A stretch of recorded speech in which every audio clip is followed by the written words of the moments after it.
Afin de mieux comprendre ce qui peut causer des douleurs au dos ou à la nuque, nous allons examiner l'anatomie de base et la physiologie de la colonne vertébrale. Nous commencerons par examiner une colonne vertébrale en santé et apprendrons comment certaines activités ou des lésions traumatiques peuvent provoquer des douleurs lombaires pouvant affecter les jambes ou des cervicalgies pouvant causer un engourdissement des bras et des mains. Une fois que nous aurons identifié les causes et les conditions les plus communes provoquant des douleurs au dos ou à la nuque, vous apprendrez comment la thérapie décompressive SpineMed peut traiter les problèmes sous-jacents et la douleur, ainsi que vous aider à reprendre vos activités préférées sans utiliser de médicaments ou de chirurgie. La colonne vertébrale est composée d'un ensemble d'os, les vertèbres, qui sont liées entre elles par des ligaments et des muscles. La colonne vertébrale sert à protéger la moelle épinière, la voie ultra rapide qui transporte les signaux électriques du cerveau au reste du corps. Chaque vertèbre de la colonne vertébrale est séparée des autres par un disque intervertébral. Pour simplifier, on pourrait le comparer à un beignet à la confiture. Il comporte une substance gélatineuse en son centre, le noyau gélatineux, qui est entouré d'une couche extérieure plus épaisse, l'anneau fibreux du disque intervertébral. Les disques ont trois fonctions principales. Absorber les chocs afin de prévenir les fractures par tassement des vertèbres, donner la mobilité à la colonne, lui permettant de se plier et séparer les vertèbres, laissant ainsi la racine nerveuse de bifurquer de la moelle épinière pour se déplacer dans le reste du corps. Examinons de plus près un disque intervertébral en santé, cette fois vu d'en haut. La portion rose représente le noyau. C'est le centre gélatineux du disque, responsable du maintien de la bonne hauteur du disque. De l'eau est contenue à l'intérieur du noyau par des petites molécules spongieuses, les agrégants protéoglycanes. Ces super éponges ont la capacité extraordinaire d'attirer et de maintenir une masse d'eau équivalente à 500 fois leur poids. Le noyau est entouré de l'anneau fibreux du disque intervertébral. Comme le terme fibreux l'indique, l'anneau est un matériau fibreux dur, fait principalement de collagène de type 1. Son but premier est de maintenir le confinement du noyau au centre du disque. Dans un disque sain, il est très souple et peut facilement se plier et fléchir. Remarquez qu'il possède son propre approvisionnement nerveux, tel que démontré par les points jaunes autour du mur extérieur. Les racines nerveuses rachidiennes, ici en jaune, sont des prolongements du cerveau et de la moelle épinière. Les facettes des vertèbres lombaires sont situées derrière les racines nerveuses rachidiennes. C'est là que les vertèbres entrent en contact car elles sont empilées les unes sur les autres. Le disque compte autant sur le transfert des fluides et des nutriments en provenance des vertèbres situées au-dessus et au-dessous de lui que sur la couche extérieure de l'anneau pour rester en santé.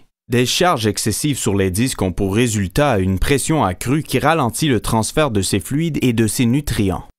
Une usure naturelle entraîne la déshydratation du disque et de la dégénérance discale. Un poids excessif, une mauvaise posture, le fait de soulever des objets lourds ou d'effectuer des mouvements répétés peuvent accélérer ce processus. La caractéristique la plus courante de dégénérance discale est la perte de fluide dans le noyau du disque. Au fur et à mesure que le disque rétrécit, l'espace entre les vertèbres diminue, ce qui entraîne plus de contact os sur os au niveau des facettes des vertèbres lombaires. Cela peut causer douleur et irritation appelée syndrome facétaire. De plus, à cause de la déshydratation discale, la couche extérieure forte et souple du disque devient fragile et est plus susceptible de se fissurer et de s'user, ce qui peut provoquer une hernie discale. Comme nous l'avions vu plus tôt, la couche extérieure du disque possède son propre approvisionnement nerveux. De petites fissures ou détériorations de l'anneau peuvent causer un lumbago grave. Lorsque la fissure s'aggrave, le noyau pousse ensuite à travers le mur annulaire, créant alors un bombement discal.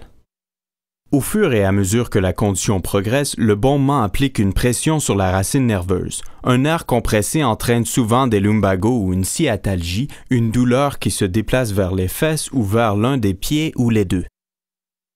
Un disque intervertébral endommagé se reconstruit rarement car il est sous pression constante et ce même si la personne est au repos.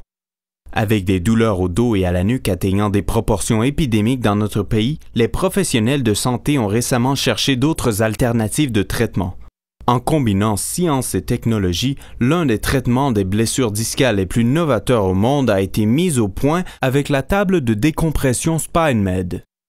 La thérapie de décompression SpineMed est un traitement non chirurgical sans médicaments et prouvé cliniquement à réduire la douleur invalidante liée au bombement discal, hernie discale, dégénérance discale, syndrome facétaire et sciatalgie.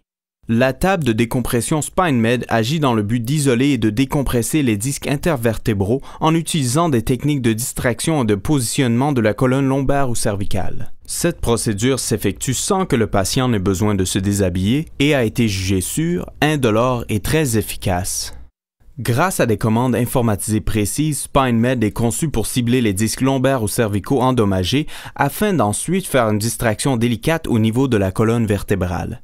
Pendant la procédure de distraction, la pression exercée sur le disque est réduite considérablement. Cela peut aider le noyau gélatineux, bombé ou hernié, à revenir au centre du disque, diminuant ainsi la pression sur les nerfs. De plus, une pression réduite aide le disque à absorber les fluides et les nutriments nécessaires à une bonne hydratation et à une bonne hauteur du disque. Suite à un protocole d'environ une vingtaine de traitements SpineMed, les patients peuvent se rendre compte d'un effet cumulatif réduisant leur lumbago ou leur douleur à la nuque de façon significative et ce sans besoin de médicaments ou de chirurgie.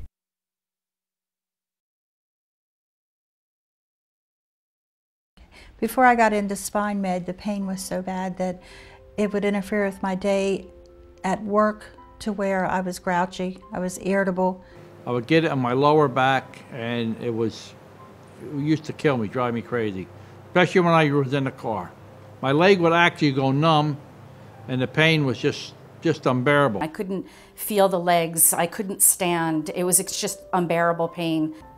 When I was advised by my orthopedic surgeon that I was a candidate for cervical surgery, I realized that it was not a route that I wanted to go. The second orthopedic surgeon I went to really stressed the fact, he says, don't let anybody operate on your back because of injury, nerve damage, so on and so forth.